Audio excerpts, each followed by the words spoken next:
আসসালামু আলাইকুম রহমতুল্লাহি ওবরাকাতুহু। দেশ দেশের বাহির থেকে আমার শুভাকাঙ্ক্ষী বন্ধু বান্ধব আত্মীয় স্বজন যে যেখান থেকে আমাকে দেখছেন এবং শুনছেন ইউটিউবের মাধ্যমে, আহ, আমি সকলের কাছে একটা চাওয়া আকুল আবেদন।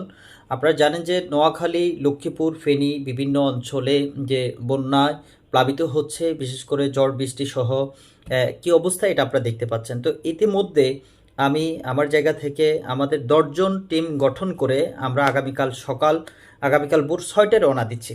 তো আপনি যদি আপনার জায়গা থেকে যতটুকু সম্ভব, যদি সম্ভব হয় যতটুকু সহযোগিতা করার সহযোগিতা করবেন। আমি এখন পর্যন্ত 50টা পরিবারের জন্য খাবার রেডি করেছি। এখানে 50টা পরিবারের জন্য মৌরি আপাতত শুকনা খাবারটা রেডি করেছি।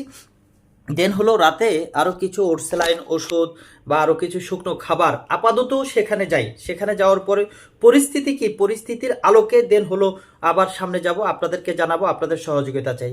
তো এখন সবার কাছে এটুকু চাওয়া যে আপনি যদি আপনার জায়গা থেকে যতটুকু সম্ভব একটা অনুদান পাঠান, একটা সহযোগিতা পাঠান, আমরা যাতে পাশে দাঁড়াতে পারি।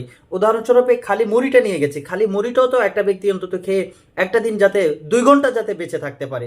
এরপরে আপনি আরেকজন সহযোগিতা করবে, আরেকজন সহযোগিতা করবে। এভাবে করে এক একজন আমরা যার অবস্থানে আছি সেখান থেকে যদি একটু সহযোগিতা করতে পারি, আমাদের এই ভাই বোন যারা আছে আর ওরা বাঁচতে পারবে আশা করি। আল্লাহ যেন সহযোগিতা করে, সবার কাছে দোয়া চাই।